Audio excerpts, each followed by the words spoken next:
Hello, dear student! Espero que o seu dia tenha sido ótimo. Sou a Teacher Cynthia, professora responsável pela disciplina de Língua Inglesa 2.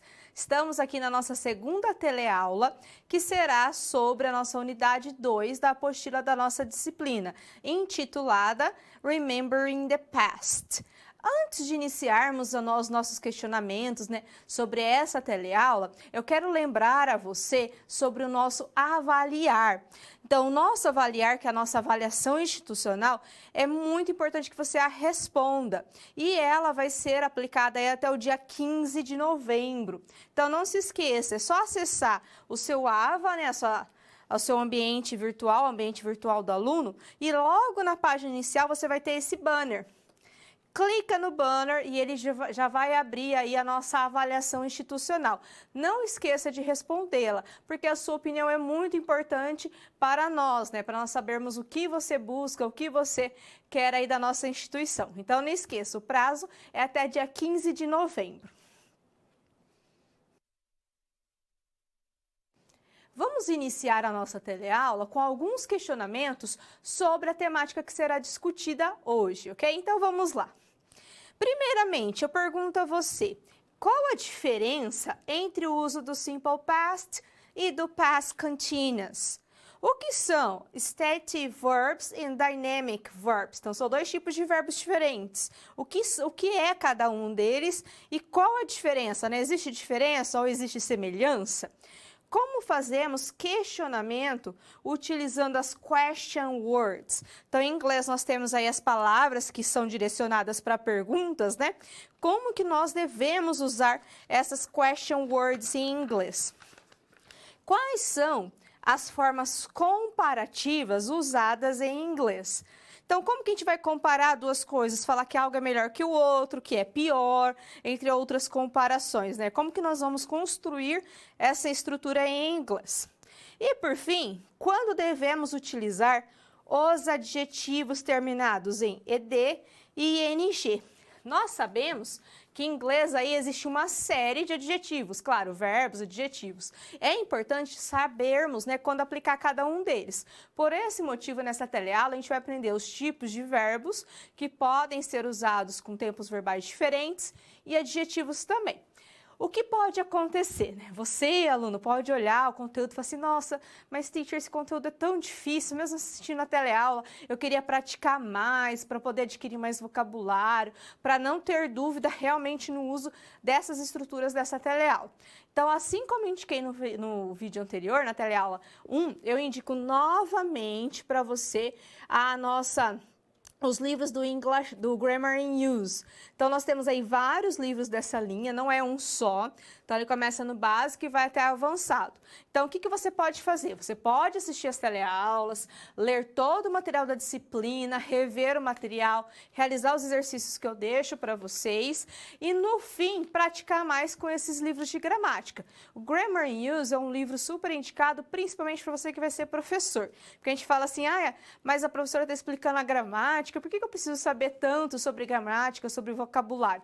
Porque você vai ser um futuro professor de inglês.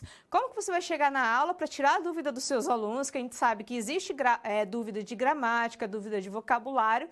Como você vai retirar essas dúvidas se você mesmo não tem... Você mesmo possui dúvidas ainda, certo? Então, assim, pode parecer coisa simples, Falar assim, mas eu sei os comparativos em inglês. Mas eu preparei essa teleaula com um além daquilo que você sabe, Então, eu espero que eu vá bem além daquilo que você sabe para você ter um conhecimento maior a cada teleaula que eu apresentar para você, ok?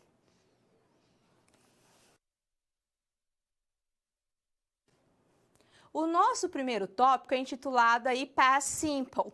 Eu coloquei, claro, Past Simple 1. Por quê? Quando a gente estuda o passado simples em inglês, apesar de ter no nome simples, nós temos aí bastante conteúdo sobre esse tema, Esse tema é bem vasto.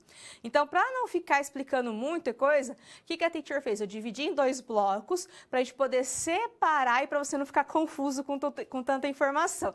Então, vai te ajudar a poder estudar e vai te ajudar a não confundir esse uso desse tempo verbal, ok? Então, vamos à lousa iniciar a nossa discussão sobre esse tema.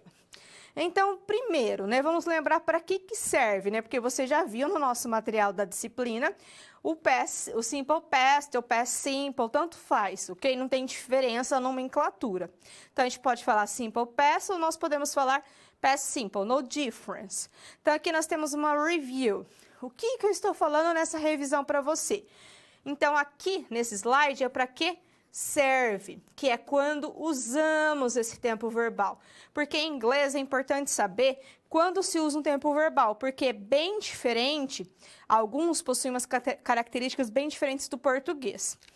Então, por exemplo, o past simple vai ser usado para alguma coisa que foi verdade, né, que aconteceu realmente, que é verdadeira e que aconteceu em algum momento no passado. For example, I lived abroad for 10 years. Então, eu sei que eu vivi fora, né, no exterior, aí por quanto tempo? Por 10 anos. É uma verdade que em algum momento no passado já foi. Para falar sobre alguma coisa que aconteceu várias vezes no passado. When I was a boy, I walked a mile to school every day. Então, quando eu era um garoto, a indicação de passado aqui, eu caminhava 1 milha para a escola todos os dias. Então, é algo que acontecia mais de uma vez, né? E também para algo que aconteceu uma vez no passado. Não tem problema, aconteceu uma vez só, mas foi no passado. I met my wife in 1983. Então, o passado simples em inglês é usado sempre para dizer, claro, algo que já aconteceu, independente da forma. Então, como nós vimos, pode acontecer várias vezes, uma vez, mas ele já foi, é uma situação que já foi finalizada, ok? Voltando à lousa. Além disso, é importante lembrarmos que temos que perceber que ele não se preocupa com quanto tempo atrás esse evento aconteceu. É importante que ele tenha acontecido simplesmente no passado, independente de ser um segundo atrás, né? Então, pode ter sido poucos minutos ou segundos no passado, ou então milhões de anos. Também não importa por quanto tempo o evento durou, né? Pode ter durado aí por milissegundos, por exemplo, uma explosão de um carro, ou milhões de anos, como o período Jurássico. Diante disso, nós vamos usar especificamente o passado simples quando o evento, claro, aconteceu no passado, o evento está completamente terminado, acabou, não vai acontecer mais, e quando nós dizemos ou entendemos o tempo ou lugar do evento. Essa última situação é muito importante, por quê? Muitas vezes a gente fala assim, mas a frase não está falando quando foi que aconteceu. Como que eu sei que foi no passado? Pelo contexto. Então, muita frase, muitas situações, a gente consegue identificar que ela já aconteceu pelo contexto da frase, ok? Voltando. Então, quando a gente fala de passado, além do simple past, nós também temos aí o past continuous, que é também chamado de past progressive, né? O passado progressivo ou passado contínuo. Ele é um tempo verbal, o qual é usado para mostrar que uma ação estava acontecendo no passado, em um momento específico de interrupção. Então, ela pode interromper ou estar acontecendo. Ou quando duas ações aconteceram ao mesmo tempo. Então, vamos pensar aqui, eu tenho essa linha do tempo. Então, eu tenho o agora, este momento, e tenho o passado, que pode ser alguns milésimos de segundos atrás. Eu comecei a fazer a ação, eu estava fazendo a ação e eu a terminei. Então, o past continuous pode indicar todo esse período de acontecimento da ação, ou ele pode indicar até duas ações que aconteceram juntas, ou até uma ação que interrompeu outra. Então, por exemplo, eu estou falando com você, né? Eu estava falando com você quando alguém me ligou. Então, numa frase como essa, eu tenho past continuous e tenho simple past juntos na mesma frase. Voltando. Então, como eu disse, uso past continuous para indicar que uma ação longa, né, mais longa, no passado foi interrompida. A interrupção normalmente é uma ação curta no passado, porque como ela é contínua, ela é uma ação momentânea. Lembre-se que pode ser uma interrupção real ou só uma interrupção no tempo, né, no momento do evento que está acontecendo. While we were having the picnic, it started to rain. Então, a chuva interrompeu o nosso piquenique, que é o que estava acontecendo. I was watching TV when she called. Então, eu estava fazendo uma coisa, assistindo TV, quando outra ação me interrompeu, que é o quê? Que ela me chamou, ela me ligou, né? Vai depender muito do contexto aí, certo? Então, dois tempos verbais falando de passado. Continuando. Quando nós usamos o past continuous, com duas ações na mesma frase, expressa que a ideia de ambas as ações estavam acontecendo ao mesmo tempo. Então, são ações o quê? Paralelas. While Ellen was reading, Tim was watching television. Então, nós temos duas ações que estavam acontecendo aí no mesmo momento. Como nós construímos aí o past continuous? Então, nós temos, primeiramente, que lembrar do nosso querido verbo to be, easy, né? A piece of cake, por quê? O was é usado no singular, quando a gente tem uma pessoa só, e o were é usado para quando temos mais de uma, para o plural. E sempre o verbo que o segue tem o ing. É importante lembrar aqui que o quê? Que quando a gente fala do ing, a gente lembra já de outros, né? Acrescentar letras ao final do verbo, a gente lembra de algumas outras regras de outros tempos verbais, que é o quê? Quando tem o y, tem que tirar o y e colocar i, nananã. Isso não acontece em nenhum tempo contínuo. Quando nós acrescentamos o ing, nada sai da frase, pelo contrário, a gente só acrescenta o ing, ok? Voltando. Então, nós temos a nossa forma afirmativa, né, o to be com o verbo com ing.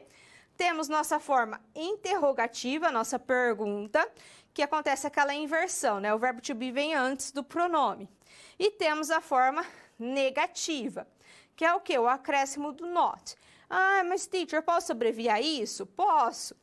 Lembra que a nossa fala tem que ser rápida, então a gente abrevia. O was vira o wasn't e o were vira weren't, ok? So, very easy, right? Além desses verbos, além do verbo to be, temos duas palavras que aparecem muito no tempo contínuo. Vamos conhecê-las. Então, nós temos o while e o when. Very easy também.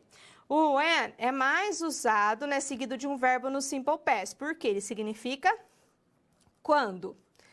E o while, que significa enquanto, é usado pelo past continuous. Então, I was studying when she called. Eu estava estudando quando ela ligou.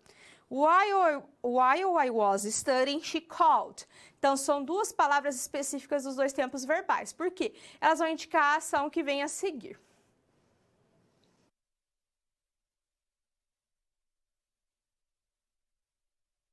Como eu disse, ou questão do past simple ou do simple past, nós temos aí vários assuntos importantes sobre esse tempo verbal. Então, eu dividi a teleaula com dois blocos temáticos sobre esse tempo verbal. Vamos conhecer os assuntos referentes a esse segundo bloco. Vamos lá. Então, quando a gente fala, tem dois tempos verbais que falam do passado, mas qual que é a diferença entre eles? Existe? Claro que existe. O contínuo é uma ação que estava acontecendo.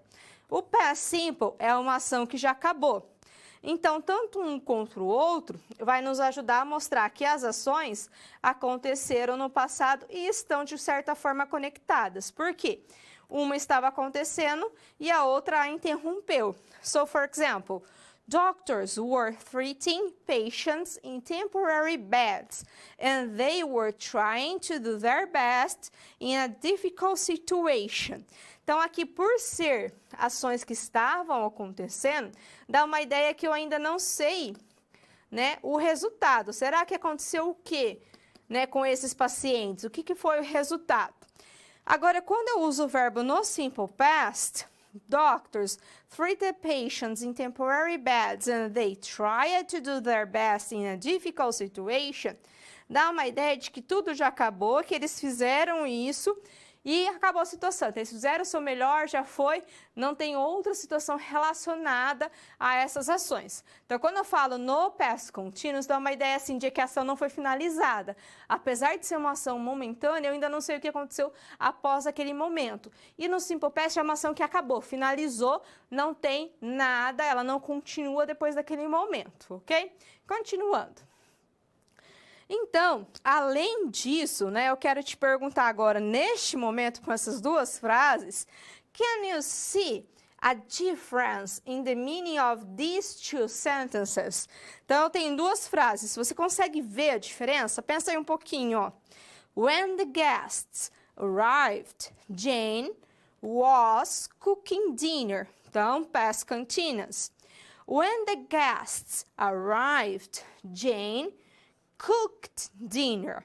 Então, será que tem uma diferença? Por que que em uma frase eu estou usando o mesmo verbo, porém conjugado no past continuous, e na outra o mesmo verbo, que é o to cook, só que agora no simple past? Mas por que isso, teacher? Qual que é o contexto para cada uma delas? Então, vamos entender esse contexto. Vamos lá. Então, na primeira, né, when the guests arrived, Jane was cooking dinner. A Jane começou a cozinhar o jantar antes dos convidados chegarem. Então, nós sabemos disso por conta do uso do past continuous. Já na segunda frase, quer dizer que os convidados chegaram primeiro e a Jane começou, então, a partir desse momento, assim que os convidados entraram, ela começou a cozinhar. Agora, veja aqui que eu coloquei um exemplo das ações acontecendo ao mesmo tempo com os dois tempos verbais. Então, nós temos aqui a linha do tempo. Imagina que essa linha do tempo está no passado. Então, she was drinking some coffee. Então, isso estava acontecendo. And the phone rang, que é a ação be. So, while she was drinking some coffee, the phone rang. Então, enquanto ela estava bebendo café, o telefone tocou.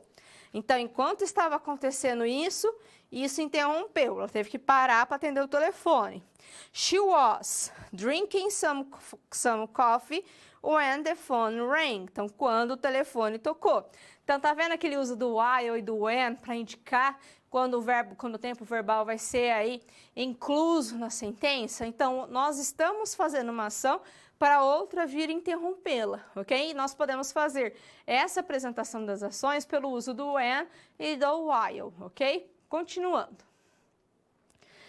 Quando nós falamos na questão do tempo contínuo, nós temos uma questão para pensar um pouquinho mais, que é o quê? Os nossos static verbs, que são nossos verbos, em português a gente fala de verbos estáticos, né? Em inglês, além disso, a gente pode falar state, non-continuous, que eu gosto de falar não contínuo porque a gente acha essa terminologia em mais livros, ou os verbos estáticos. O que são esses verbos? Né? Eles não são usados nos tempos contínuos. Então, todo verbo que for estático, a gente não pode usar com tempo, por exemplo, past continuous. Não posso colocar ing nele. Esses verbos normalmente descrevem o quê? Um estado que durou por algum tempo. E esses verbos são normalmente coisas que nós não podemos ver alguém fazendo, ou seja, não são ações, né? Eles são emoções, por exemplo.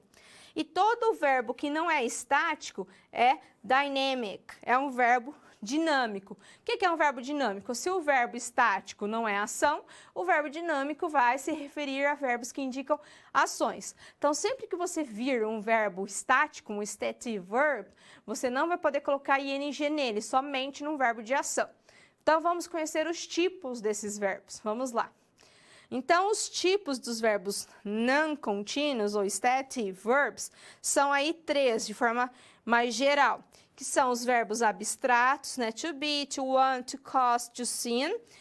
E os verbos que indicam posse, qualquer verbo que indica posse, é a mesma coisa que falar assim, eu não posso falar, né? Eu estou tendo um carro, ou eu tenho carro ou eu não tenho.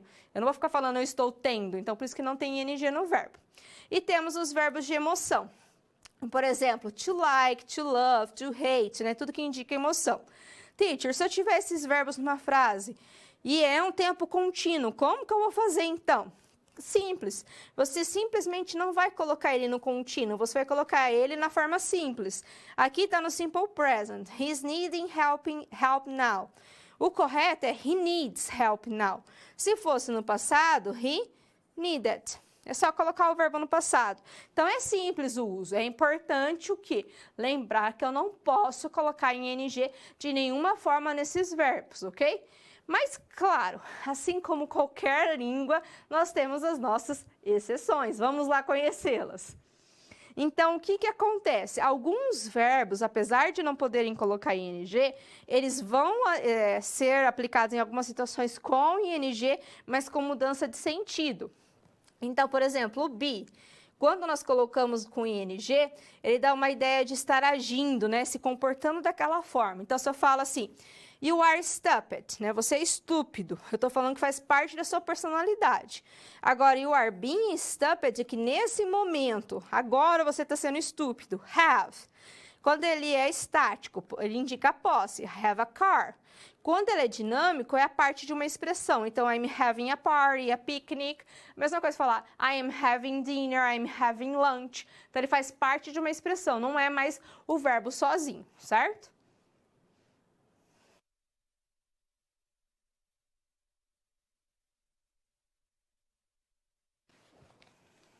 Vamos falar sobre os pronomes. Então, quando a gente fala de pronoun em English, a gente tem que lembrar que o pronome não é só um pronome pessoal. Nós temos vários tipos de pronome, assim como no português, claro, em qualquer língua nós temos vários. O que é importante sempre lembrar quando a gente fala a palavra pronoun?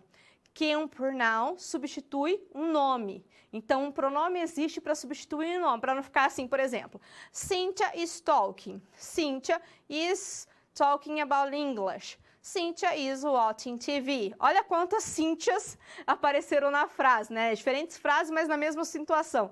É ruim. Então, Cynthia is talking. She is talking about English. Ok? Então, já substituo para não ficar aquela repetição chata de eu ouvir e falar. Vamos lá ao slide.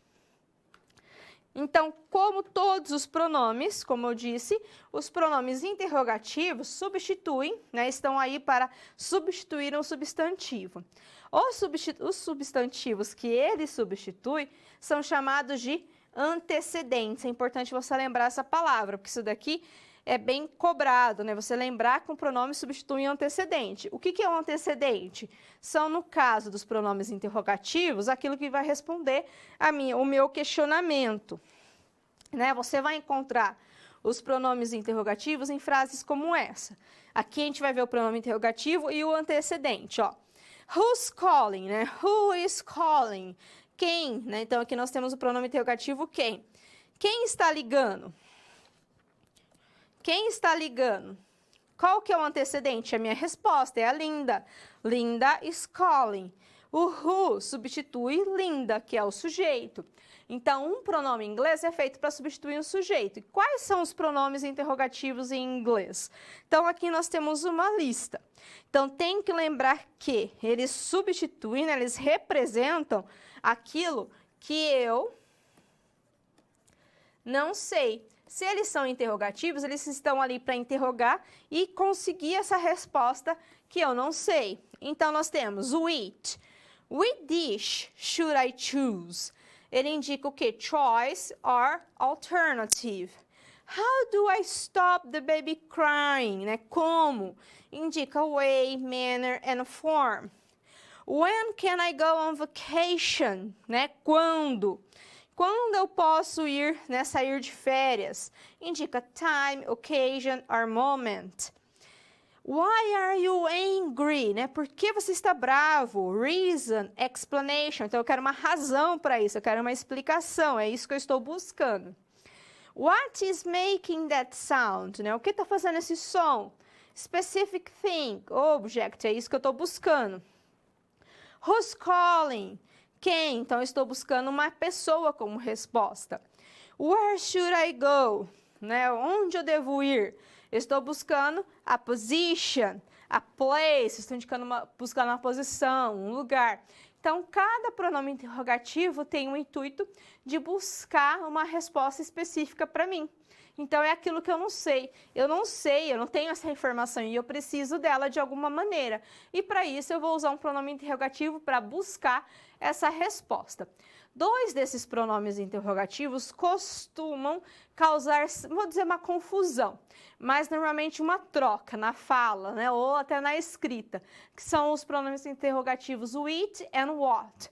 Vamos ao slide conhecer a diferença entre eles, ok? Por que há confusão desses dois pronomes? Porque os dois significam qual, né, o qual. Qual que é a diferença? O what é usado para buscar uma informação específica, isso é importante, de forma geral. Então, quando eu pergunto, what's the tallest building in the world? Né? Qual é o prédio mais alto no mundo? Quantos prédios a gente tem no mundo? Vários, para eu poder saber essa resposta. What's your address? Olha a gama de resposta que você pode me dar para me responder qual é o seu endereço, né? Existem quantos endereços aí no planeta, né? E o it já é usado para uma informação específica, quando eu tenho aí um número restrito de respostas. Então, por exemplo, eu estou olhando uma lista de endereços, aí eu vou perguntar para você, which is your address? This one here. Which hand do you write with? Com qual mão você escreve? Quantas mãos a gente tem? Então, a minha opção é só duas, certo? Então, minha gama de opções de respostas é muito menor. Eu vou dar um exemplo mais específico. Vamos supor que eu falo para você, what car do you prefer? Você pode preferir qualquer carro que existe no planeta. Agora, nós estamos dentro de uma concessionária e você está olhando aqueles carros lá dentro da concessionária loucamente querendo comprar um. Daí eu falo para você, which car do you prefer? Então, você já tem que escolher entre aqueles carros ali da concessionária. Então, minha quantidade de escolha é menor, ok? Continuando. Então, além dos pronomes interrogativos, nós temos os pronomes indefinidos, que pelo próprio nome é algo que eu não sei, é indefinido, eu não sei. Se referem a pessoas ou coisas, sem dizer exatamente quem ou o que eles são. Então, eu não sei, né? São indefinidos. Normalmente, esses pronomes terminam em body, or one, para pessoas, e para coisas, claramente, vai terminar com think. So, everybody enjoyed the concert. Todos, né, gostaram do show, do concerto. I opened the door, but there was no one at home. Não tinha ninguém, pessoa. It was a very clear day. We could see everything. Estou falando de coisa, então nós podemos, né? Nós podíamos ver tudo. Então é fácil, é só você identificar essa terminação aí de cada uma das palavras e você saber se está falando de pessoas ou se está falando sobre coisas, certo? Continuando. Então, nós podemos pensar em como usar esses pronomes na sua forma afirmativa. O some, como eu disse, descreve, né, pessoa, pode descrever coisas, na verdade, e ele descreve uma quantidade indefinida. E o no descreve a ausência. Normalmente, ele é usado em frases afirmativas com um sentido negativo. Então, ele usa na afirmativa, mas com uma ideia de nada, né? Se eu falar, someone is sleeping in my bed, tem alguém, mas eu não sei quantas pessoas. No one is sleeping in my bed. Então, ninguém é um sentido negativo, mas numa frase afirmativa. He saw something. There is nothing. Keith is looking for somewhere. There is nowhere as beautiful as Paris. E além desses dois, nós temos o N. Então, se o no ele tem um sentido negativo, mas é usado em frases afirmativas, o N ele pode possuir esse significado, mas ele precisa estar em uma frase negativa, que é uma frase que tenha o quê? O don't, que tenha haven't, depende do tempo verbal, hasn't. Aqui um exemplo, I don't have anything to eat. Então, eu tenho uma palavra negativa, eu necessariamente tenho que usar o N, porque o no não aceita palavras negativas na mesma frase. Seria uma double negative, como se eu estivesse negando duas vezes a mesma coisa. Então, o no sozinho indica uma ideia negativa, mas sem palavras negativas na mesma frase, ou seja, uma frase afirmativa com a ideia negativa, ok?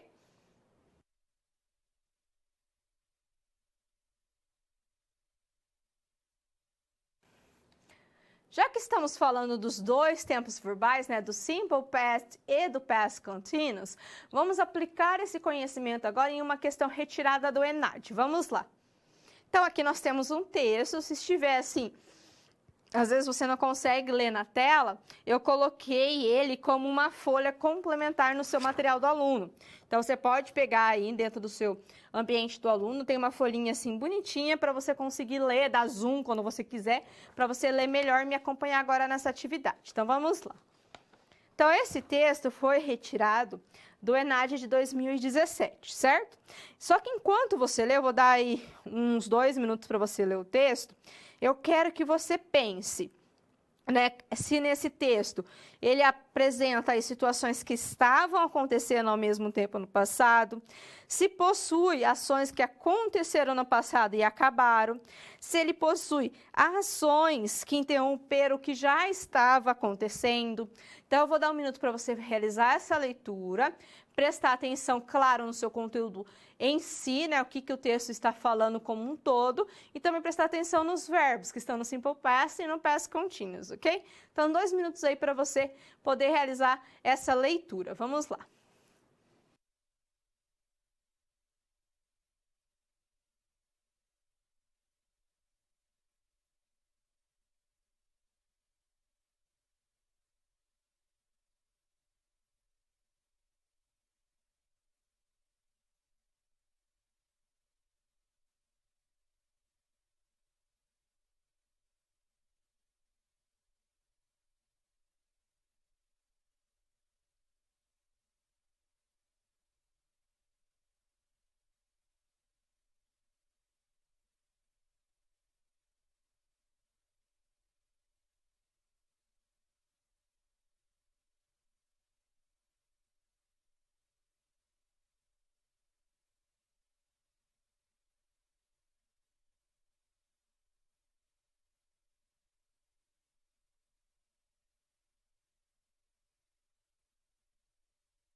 Então, eu lhe questionei sobre as ações que estão presentes nesse texto retirado do ENAD. Perguntei se tem ações que estão acontecendo ao mesmo tempo, se tem ações que aconteceram e foram finalizadas, se tem ações que estavam acontecendo e foram interrompidas por outras. Para você identificar essas situações, é só identificar se em alguma frase tem verbos no passado e se tem verbos no past continuous, que são os 2 tempos verbais predominantes aí nesse texto, ok? Vamos ao questionamento agora do ENAD. O que o ENAD pergunta sobre esse texto para nós? Vamos lá. Então, o ENAD considera a seguinte, nos mostra o seguinte questionamento, eu fui traduzir tudo junto. Então, considerando aí esse fragmento da fala do Bob Dylan, eu quero que você o considere e pense nessa fala dele para analisar as seguintes frases. Primeiro, o Dylan, né, o Bob Dylan aí, estava ciente do valor literário das suas músicas? Não, né, o texto não fala que ele estava ciente aí desse valor literário do texto dele. Depois, o Dylan estava feliz por receber um prêmio que o Shakespeare também recebeu. Também não nos fala sobre essa informação.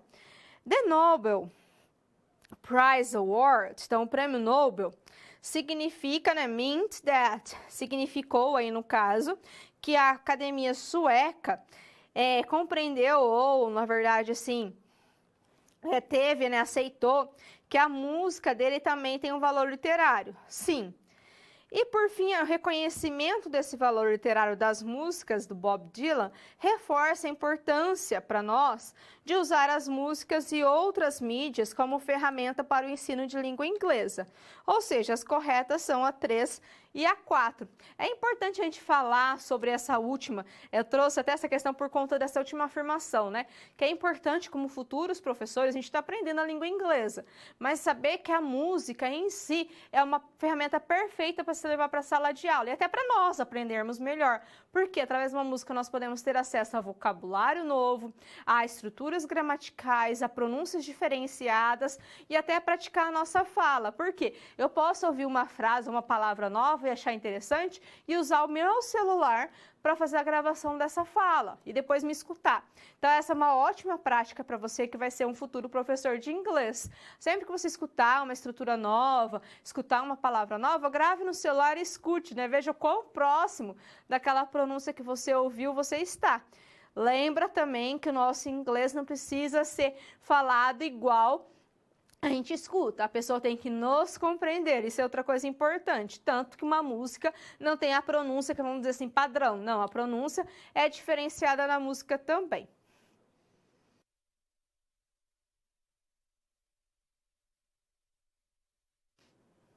Agora eu quero conversar com você e pôr um exercício para você praticar aí sobre a entonação em perguntas. Primeiro, vamos lembrar como que a gente forma uma pergunta em inglês, vamos lá.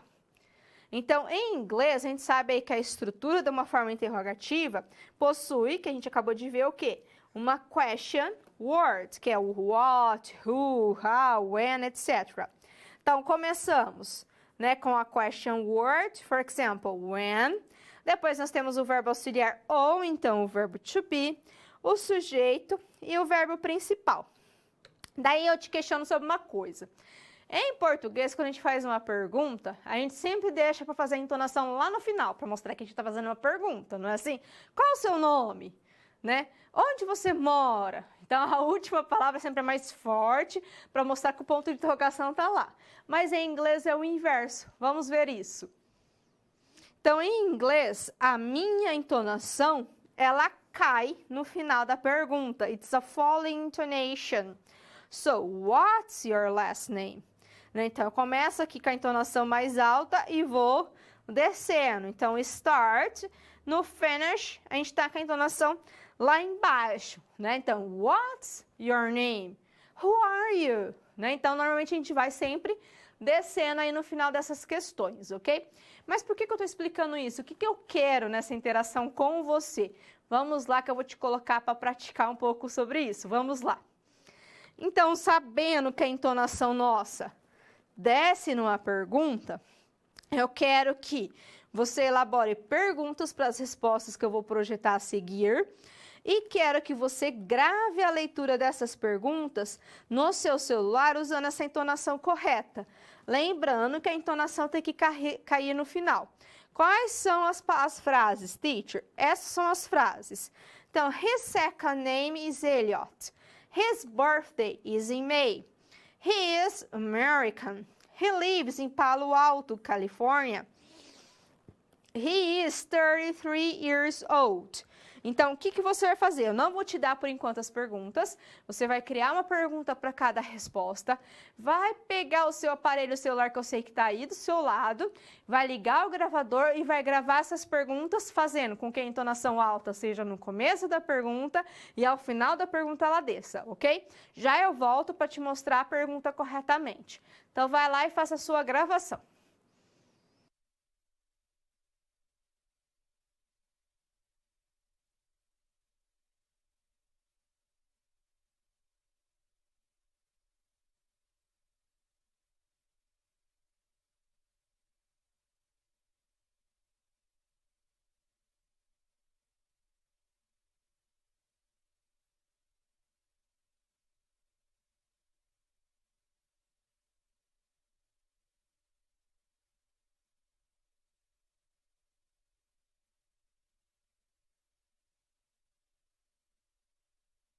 Então, eu deixei um momento para você criar essas perguntas oralmente e gravar no seu celular praticando essa falling intonation, ok? Só para você saber se você fez as perguntas adequadas, vamos ver aí na lousa quais são essas perguntas para cada uma dessas respostas. Vamos lá.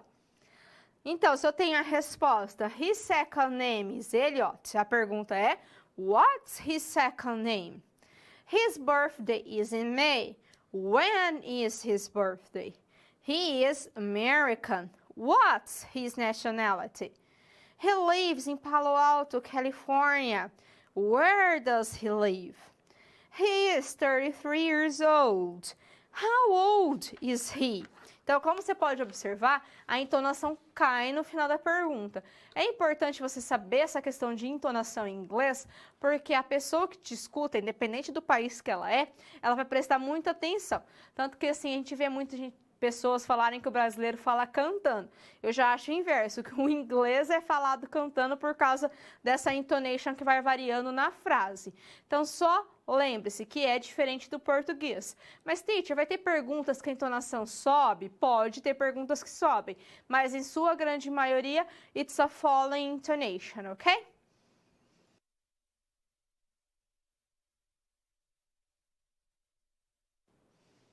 let's talk now about comparatives. Claro que os comparativos também, né, por se tratar de uma questão de estrutura gramatical, dos usos dos adjetivos, também eu dividi em 2 blocos.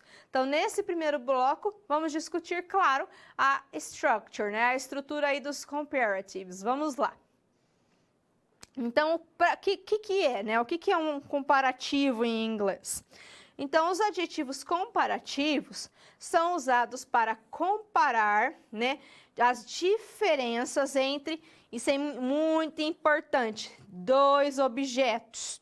So, for example, larger, smaller, faster, higher, né? O mais largo, o menor, o mais rápido, o mais alto. Como está no comparativo, quase que eu falo mais menor, né? Mas é o menor. Eles são usados para quê? Em frases que nós temos 2 substantivos sendo comparados. Como que eu faço essa estrutura? Então, primeiro, a primeira coisa que vai ser comparado, o verbo, que é o nosso querido verbo to be, o adjetivo na sua forma comparativa, o then, que significa do que, vai estar em todas as frases comparativas, porque se algo é mais do que outro, ele é mais do que o outro. E o segundo objeto, então nós temos um e nós temos 2. Então aqui, por exemplo, a gente tem o Mike e o Isaac. Mike is funnier than Isaac. Então, Mike é mais divertido do que quem? O Isaac. Então, nós temos 1 e 2 pessoas. Então, é para isso que o comparativo serve. Para me mostrar as diferenças entre 2 coisas, pessoas, lugares, animais, etc. Mas entre 2. Só lembra 2, ok? Voltando. Além disso, é importante lembrarmos o quê? Como que nós vamos construir o spelling, né? A forma comparativa. Como que os adjetivos vão ficar na sua forma comparativa? Então, primeiro, nós temos aqui a questão do adjetivo que tem uma consoante, vogal, consoante, como sad and fat, que vai ter dobrado a sua última letra, para depois ter o acréscimo do ER. Então, vira sadder and fatter. São palavras esquisitas para falar com ER, né? Mas no problem. Depois, nós temos a questão do Y. Todo adjetivo que terminar em Y, no caso do comparativo, que não tem nada a ver com o contínuo que a gente já discutiu, é trocado o Y pelo I antes de colocar o IR. Então, happy, happier, busy, busier. E por fim, nós temos, por fim não, ainda tem o simpler, sorry, que verbos que terminam em E como simple, a gente só coloca o R, não vai colocar, né, 2 E's, não existe essa palavra, fica até esquisito. Então, terminou em E, a gente só coloca o R, simpler. Agora sim, aqui também tem um consoante, vogal, consoante que a teacher esqueceu, sorry. Todo o restante dos adjetivos, se ele não tem consoante, vogal, consoante, se ele não termina em E, se ele não termina em Y, a gente só coloca o ER. Vamos frisar aqui que esses adjetivos são os adjetivos que a gente fala, que a gente sabe, que tem até 2 sílabas. Só toma cuidado porque em inglês a sílaba é diferente do português, é por som. Então pode acontecer de separar a vogal de consoante, assim por diante, tá? Então só tome cuidado com essa separação de sílaba, certo? Voltando. E se aquele lá é para quando a gente tem até 2 sílabas, e quando a gente tem mais de 3 sílabas? Quando a gente tem de mais de 3 sílabas, é fácil. É só acrescentar a palavra more antes. Então, expensive, more expensive. Important, more important. Mas, claro, como qualquer questão gramatical que a gente já está cansado de saber, tem aqueles que fogem às regras, que são os adjetivos chamados de adjetivos irregulares. Que é o exemplo do far, que é longe, que tem 2 formas. Pode ser farther or further. Bad. Se eu for falar que tal coisa é pior do que a outra, eu vou falar worse. E se algo for melhor do que a outra, eu vou falar que it's better, ok? Mas também, além desses adjetivos irregulares, eu tenho alguns adjetivos que, acredite se quiser, aceitam as duas formas. Se todos fossem assim, ia ser fácil, né? Porque era só a gente colocar o ER ou o MORE e estava tudo ok. Mas não, são poucos. Alguns adjetivos aceitam tanto o ER quanto o MORE. Vamos conhecer quais são esses adjetivos. Vamos lá. Então, eu coloquei aqui numa tabela. Esses adjetivos que estão apresentados aqui, eles podem tanto ser acrescidos do ER ou do R e podem ser colocados o MORE antes deles. Então, eles são considerados 2 ou 3 sílabas, tá? Que é common, cruel, gentle, handsome, likely, narrow, pleasant, polite, simple and stupid. Olha o exemplo que a teacher colocou aqui com handsome. He is certainly handsomer than his brother. Fica até um palavrão grande, né? Então, ele certamente é mais bonito do que o seu irmão. Posso usar o handsome com more também. His brother is handsome, but he is more handsome. Mas ele é mais bonito. Então, mais bonito aí, como a gente pode ver, ele pode ser usado como handsomer ou more handsome.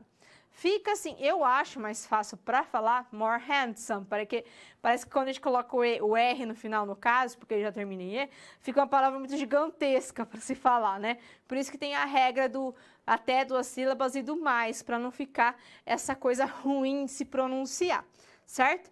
Voltando. Ainda sobre os comparativos. Então, although, né, we use comparatives.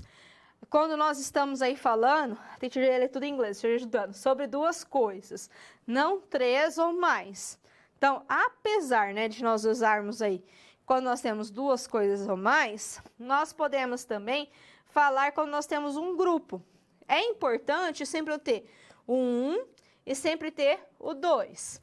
Então, Mount Everest is higher than all other mountains. Então, eu tenho aqui um objeto e eu tenho aqui o segundo objeto. O primeiro, que nós estamos falando do Monte Everest, é uma coisa. Mas o outro, que são todas as montanhas, é mais de uma montanha, mas eu estou me referindo a um grupo. Então, ele volta a ser uma coisa só. Apesar de estar no plural, faz parte de um grupo. Então, eu posso comparar quando eu estou falando nele numa forma como um todo, ok? De uma forma mais de grupo. Certo? Finalizando aí a questão dos comparativos. Quando nós queremos descrever como alguma coisa ou alguém muda, nós também podemos aí usar 2 comparativos e a palavra and. Como assim? Olha o exemplo que fica mais fácil para entender. The balloon got bigger and bigger. Então, a bexiga, o balão, ficou cada vez maior e maior. Everything is getting more and more expensive. Essa frase faz parte da nossa vida diária, né? Tudo está ficando cada vez mais e mais caro. Grandfather is looking older and older, né? O avô está se tornando mais e mais velho. É só uma questão para enfatizar, né? Para dizer que aquilo está ficando cada vez mais daquela forma. Então, eu posso usar a forma comparativa nessa situação, claro que com a palavrinha and ao meio, ok?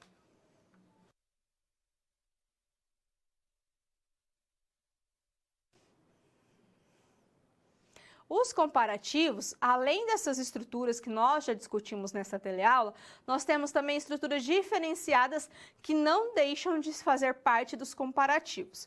Vamos conhecê-las. Então, os comparativos, quando a gente for usar o pronome, então a gente fala assim, tal coisa é mais alto do que eu, né? Então, assim, a gente pensa, né, que é só falar than I, mas não é exatamente dessa forma. Nós usamos o than, que é o do que, quando nós mencionamos a segunda coisa, né? Então, ele vai quase lá no final da comparação. Se essa segunda pessoa, no caso, vamos falar de pessoas, porque a gente vai falar de pronomes, pode ser coisas também, mas aqui no caso eu pus exemplo de pessoas. Tem a forma de um pronome pessoal, quando a gente fala. Então, quando você falasse assim, ele é mais alto do que eu. Esse eu, numa forma comparativa, vai se tornar um objeto, vai se tornar um pronome objeto, que são esses, né, que a gente já conhece. Então, for example, could you carry this? You're stronger than me e não than I. Why did you choose Robert? He is more experienced than him, né, do que ele. Então, tudo pronome objeto. Ah, mas professora, eu já li um texto, eu vi na série, eu vi no filme falando than I. Então, quer dizer que eles estão falando errado, mas eles nasceram falando inglês? Como assim, professora? Você está me ensinando errado. Vamos ver quando isso vai acontecer também. Também acontece em inglês, mas em quais situações? Vamos lá. Então, nós podemos usar o than I, mas quando eu for usar, no caso, eu tenho que colocar o verbo to be junto com ele. E isso vai acontecer em situações formais, aquelas coisas mais formais, né? Momentos mais formais, eu posso usar essa estrutura. So, you managed to answer 10 questions correctly? Well, you're definitely smarter than I am. Então, than I am. Qual que é a outra forma que a gente acabou de ver? Than me. Então, eu paro aqui. Também posso falar dessa forma, mas eu preciso desse verbo to be depois dele. I preferred Henrietta to Dennis. She was always more sociable than he was. Por que was? Porque aqui nós estamos falando de passado. Todos os verbos nessa sentença estão aí no passado. Então, eu tenho que continuar com o verbo to be no passado para fazer coerência com o tempo verbal que eu estou falando. Além disso, nós temos aí o comparativo de igualdade. Vamos conhecê-lo. Então, o comparativo de igualdade, até então a gente estava falando que uma coisa era mais ou menos do que a outra, menos ainda não, né? Então, mais bonito, mais alto, mais baixo, assim por diante. Mas nós também podemos falar que uma coisa é tanto contra a outra, né? São iguais de certa forma. So, for example, John is as tall as Luke. Então, o John é tão alto quanto o Luke. Quer dizer o quê? Que they are the same height, eles têm a mesma altura. The red shirt is as expensive as the blue shirt. O que eu estou falando aqui? Que as duas shirts são, né, possuem aí o mesmo preço, né, the same price. Então, a teacher está até falando, um é menos do que o outro, né? Então, a gente viu o comparativo, que fala que um é mais do que o outro. O comparativo fala que um é um é igual o outro. Mas também temos a forma de falar que algo é menos do que o outro. Vamos ver. Então, em inglês, se eu usar a palavra less, em inglês, eu estou dizendo que alguma coisa é menos do que a outra, certo? Qual que é a questão? Como que eu vou usar isso em inglês? É só colocar a palavrinha less, né, que é o menos, antes do adjetivo que eu me refiro. So, Scotland is less big than France. Então, a Escócia é menor, né, menos grande, seria no português ficar muito feio, né, do que a França. Lucy is less tall than Luke. A Lucy é menos alta do que o Luke. My book is less complete than your book. O meu livro é menos completo do que o seu. Como eu disse, parece estranho, né, falar menos grande. Tanto que essa estrutura não é comum em inglês. Por isso que eu coloquei embaixo uma outra frase. Por quê? Se opta em inglês sempre por usar o comparativo normal. Então, France is bigger than Scotland. Luke is taller than Lucy. Your book is more complete than my book. Então, é bem mais usual eu usar o comparativo do que usar a palavrinha less, porque até para traduzir a gente percebe que fica esquisito no português, mas é porque também fica estranho no inglês, tanto que não é uma forma muito comum de se usar, ok? Continuando. Além disso, nós podemos aí fazer a comparação usando palavras como far, much e a lot. Essas palavras vão ajudar a nossa comparação a ficar mais forte.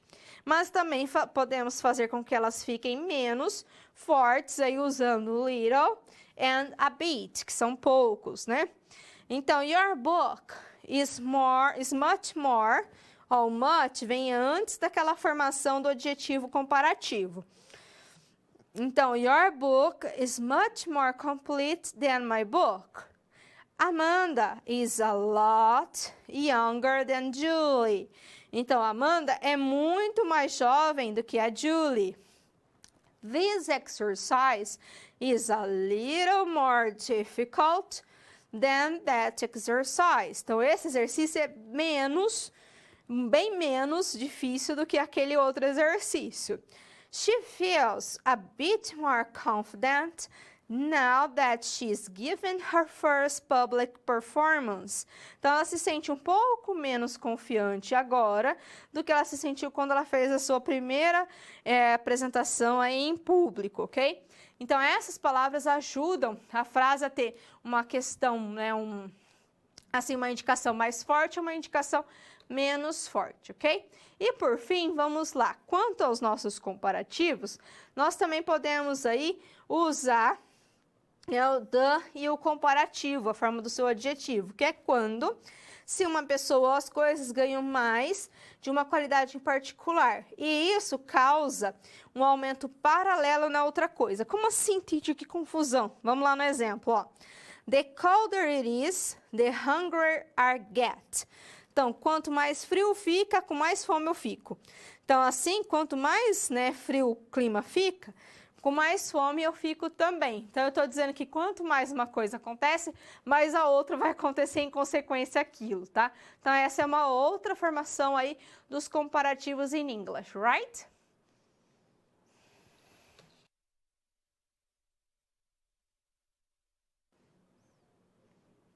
Quando falamos dos comparativos, percebemos que a questão dos adjetivos é muito presente. Então, não tem como eu fazer uma comparação entre uma coisa e outra sem usar um adjetivo. Porque o que isso é mais do que o outro, né? Eu preciso dessa qualidade.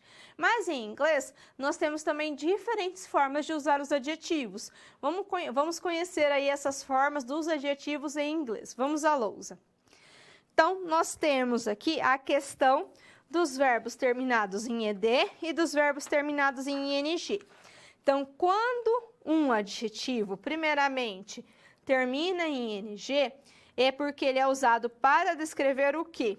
A característica de uma pessoa, uma coisa, uma situação.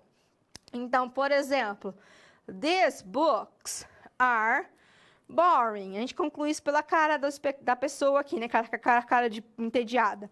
Então, esses livros são entediantes.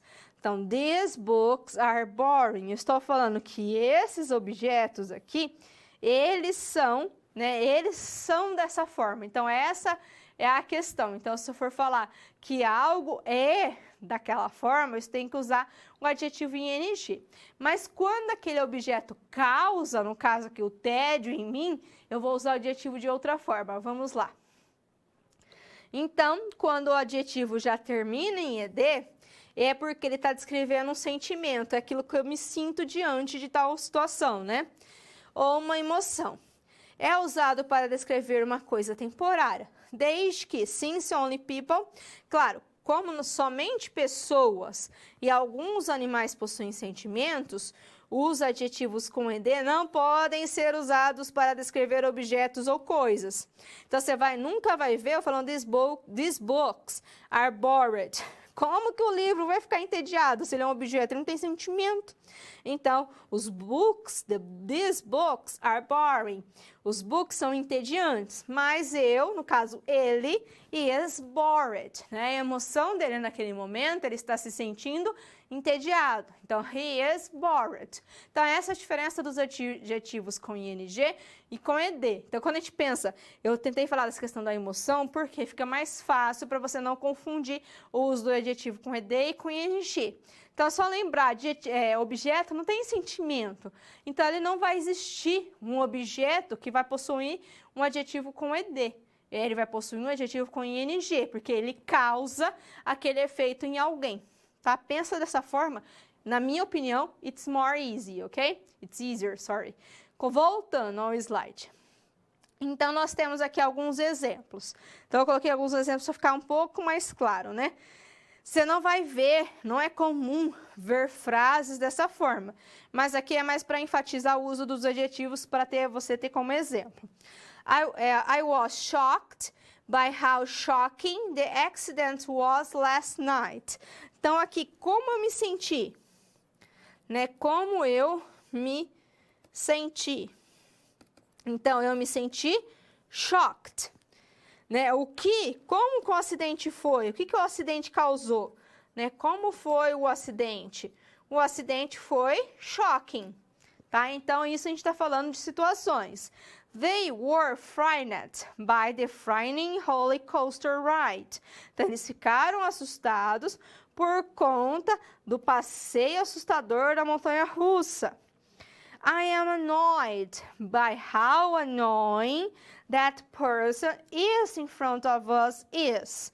Então, eu estou incomodado por quão incomodável, né? Por quanto aquela pessoa é chata. Sally was confused by the confusing street signs in the city. Então, como a Sally ficou? Ela ficou confusa. Por quê? Por conta dos sinais que tem na rua aí da cidade. Esses sinais são o quê? São confusos. Então, eles causam confusão na pessoa que está observando esses sinais, né? Essas placas, ok? Continuando aí a nossa discussão. Então, nós temos, como nós vimos aí, alguns exemplos com ED, alguns exemplos de adjetivos com ING. Porém, entretanto, todavia, como sempre, temos que tomar cuidado. Por quê? Existem também verbos que terminam com ED. Nós mesmo vimos aí no Simple Past que os verbos terminam com ED. E também quando o verbo vai terminar com ED. Temos também no Present Perfect, Past Perfect, né? Todos os tempos perfect exigem um verbo com ED. So, for example, I have been interested in travel all my life. Então, aqui nós temos um adjetivo. Teacher, como você sabe que é um adjetivo? Ó, olha a frase, né? Eu tenho, né, estado interessado em viajar por minha vida toda. Então, como eu me senti, né, interessado? E aqui a gente pode até excluir para ele ser um verbo, porque o verbo está aqui, ó, o been, né? Travel has always interested me. Então, aqui a gente já tem o quê? Um verbo, verb. She has surprised everyone this term, né? Durante esse trimestre, ela surpreendeu aí a todos. Então, temos 3 surprises aqui. We have been surprised by the change in her behavior. The change in her behavior has surprised everybody. Olha aqui, ó, o has, que é do present perfect, e a palavrinha depois. Então, a gente pode concluir que aqui se trata, né, de um verbo, ok? E eu coloquei novamente essas frases, por quê? Porque a gente pode observar que quando se trata de adjetivo com ED, a gente pode colocar a palavrinha very antes, mas não podemos fazer isso quando se trata de verbos. Então, por exemplo, I have been very interested in travel all my life. Então, o very está se tratando aqui do quê? De um adjetivo. Travel has always interested me. Então, aqui a gente já não pode colocar o very porque se trata de um verbo. We have been very surprised by the change in her behavior. Sabemos que é um adjetivo porque temos o very antes. The change in her behavior has surprised everybody. O has, present perfect, então, verbo. Então, assim, o que é importante? Quando é verbo e adjetivo, não tem uma regra para a gente decorar. É fácil a gente saber pelo contexto. Leia a frase, compreenda a situação e também você tem aquela questão de saber se tem o very já ajuda. Mas, teacher, mas não tem o very, eu não sei se é um verbo ou se é um adjetivo. Leia a frase com calma, entenda qual é a informação da frase, que aí você vai entender sem dúvida alguma se trata de um verbo ou de um adjetivo, a não ser que nós estamos falando daquela questão do adjetivo que causa ou que é o como ele é, né, que é o ing e o ed, para distinguir aí como o objeto é ou como a pessoa se sente também, que é os outros usos que nós conhecemos.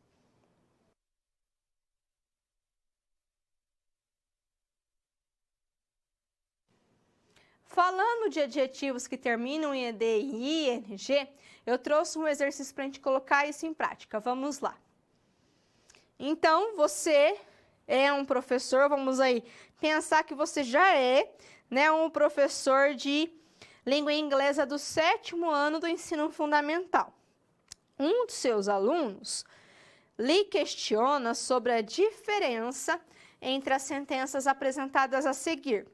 como você explicaria a ele essa diferença? Então, o seu aluninho do 7º ano vai chegar para você e vai falar, teacher, por que my girlfriend is bored? E por que eu falo my girlfriend is boring? Por que eu não posso só falar bored ou só falar boring? Por que tem essas duas formas? Então, eu vou dar aí 2 minutos para você refletir e pensar em como você responderia esse questionamento do seu aluno do 7º ano, ok?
Eu lhe questionei, né? Na verdade, o seu aluno do 7º ano te questionou sobre qual a diferença do uso do adjetivo com ed e com ing em frases bem parecidas. Então, vamos lá.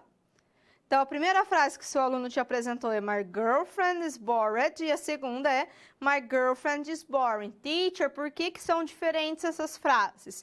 Então, o que você poderia responder ao seu aluno? Na frase com bored, quer dizer que a namorada se sente entediada. Na frase com boring, quer dizer que ela deixa o namorado entediado, porque tem que ficar lá esperando ela fazer as compras, ok? Então é simples, é só falar que ela se sente e com ing ela causa aquele efeito em alguém, ok? Então fica simples se você pensar dessa maneira, ok?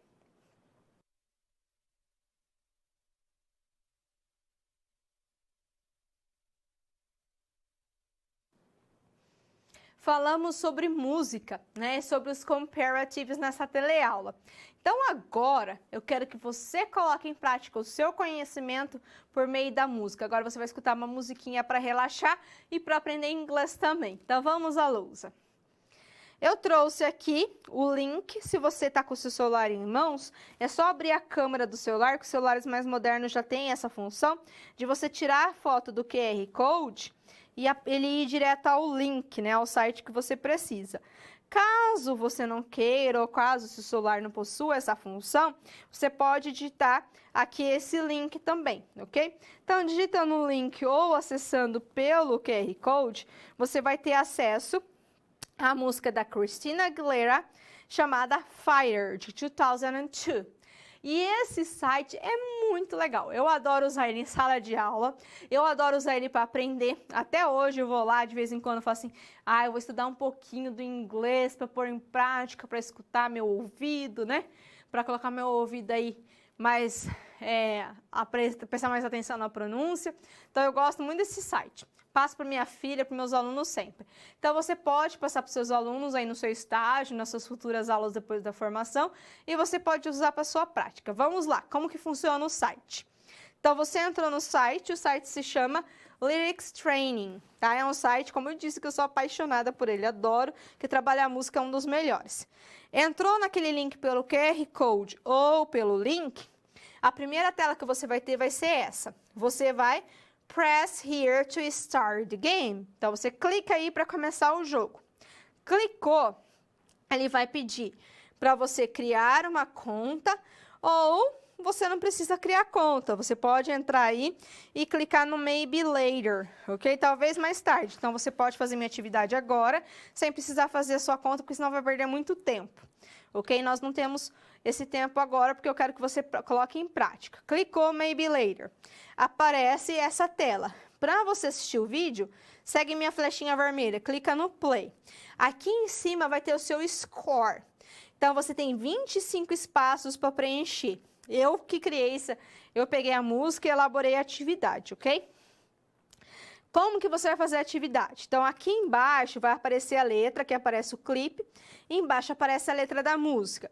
E aqui do lado, as opções para você completar essa música. Então, vai ter vários espaços sem a palavra. Como nós estamos trabalhando os comparatives, a teacher fez questão de tirar os adjetivos que falam sobre comparativos. Então, você vai ter que completar com qual você escutou. Vamos ver se seu ouvido realmente é aguçado, né? É importante você prestar atenção porque nesse site, quando a gente faz essas atividades, a música só continua quando você acerta. Então, se você estiver errado na sua resposta, a música vai parar ali e não vai continuar, enquanto você não acertar. Então, você consegue dar o play e voltar, só clicar na frase anterior, que ele volta para você escutar novamente, ok? Então, faça isso. Então, eu vou dar aí 5 minutos para você poder escutar a música, fazer a atividade e a gente já retoma, ok?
Eu quero que você me envie, manda aí, se você não está com o computador em mãos, pode acessar pelo celular, porque o site também dá para acessar pelo celular, inclusive tem um aplicativo que você pode instalar no celular para usá-lo. Só que aí, quando você for usar no celular como aplicativo, você vai ter que fazer o seu cadastro, tá? Daí vai exigir um pouquinho mais de tempo, você não precisa pagar, tem um cadastro for free e tem um cadastro pago, você opta pelo for free, no problem, você pode usar as ferramentas aí de qualquer forma, ok? Então, mande para mim aí no chat, né, o seu score, para eu saber se você foi bem ou mal. Não se preocupe, ai, teacher, não deu tempo de eu fazer, foi um tempo muito rápido. Assim que a gente finalizar a teleaula, faça novamente, entre. Ai, não tô com paciência hoje, tô cansado. Faça amanhã, no problem. Você tem um link, volta à nossa teleaula, pega o link, ou lê o QR Code, faça com calma, porque você vai gostar. Tá? Então, quanto mais música a gente ouvir, melhor, porque a gente vai treinar o ouvido. Ah, mas já me falaram, professora, que as pronúncias da música não é bom para aprender pronúncia na música, porque fala tudo errado. Claro, a gente sabe que a música tem sua licença poética, tanto para a estrutura gramatical, que nem sempre segue a estrutura gramatical correta, como também a pronúncia também modifica. Mas não é por isso que a música deixa de ser uma ferramenta de aprendizagem, tá? Então é importante você lembrar sempre disso. Você pode aprender com ela também. E até você pode ver variações aí de pronúncia, que o site traz música com diferentes bandeirinhas, porque é a pronúncia de países diferentes, certo?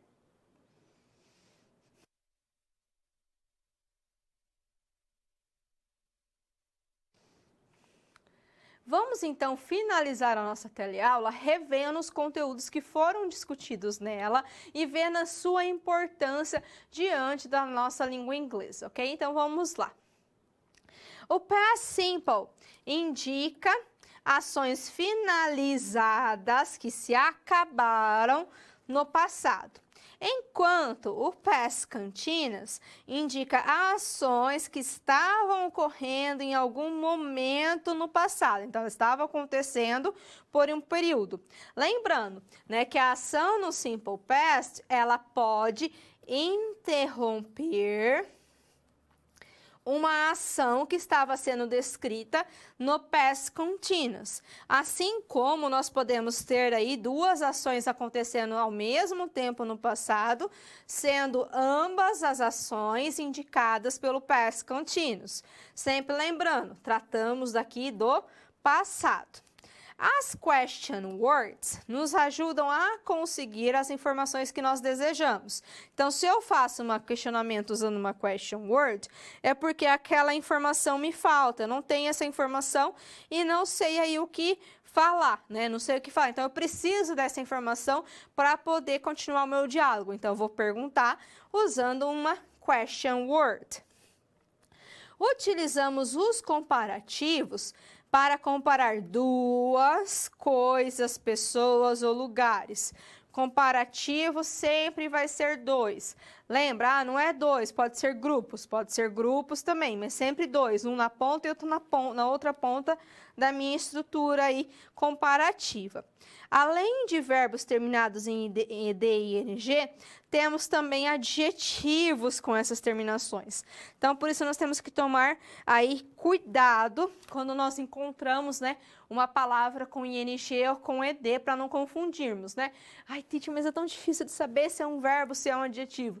Não é difícil. Leia a frase de uma forma completa, compreenda o contexto, que de forma alguma isso vai ser difícil, vai ser um obstáculo para você entender aquela frase, ok? Além disso, claro, nós discutimos aí também a questão dos pronomes, né? Além dos interrogativos, os pronomes indefinidos, que é porque eu não possuo aquela informação, então eu não sei quem, não sei onde, não sei qual coisa, então eu vou usar um pronome indefinido.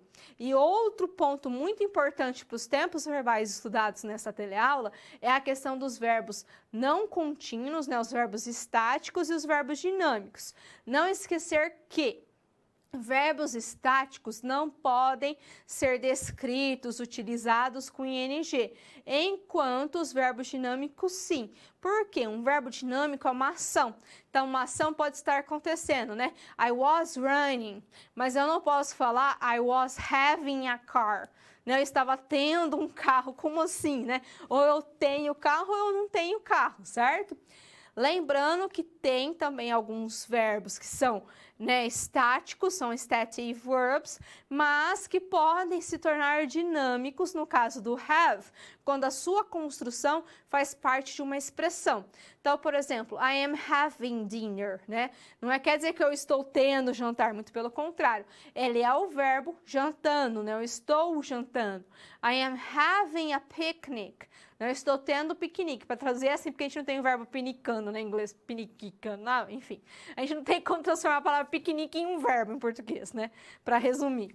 Então, assim, é só pensar, verbo estático indica normalmente, na sua grande maioria, emoções, né? Indica coisas abstratas, indica posses. Enquanto o verbo dinâmico vai fazer toda essa estrutura de me mostrar ações, coisas que estão acontecendo.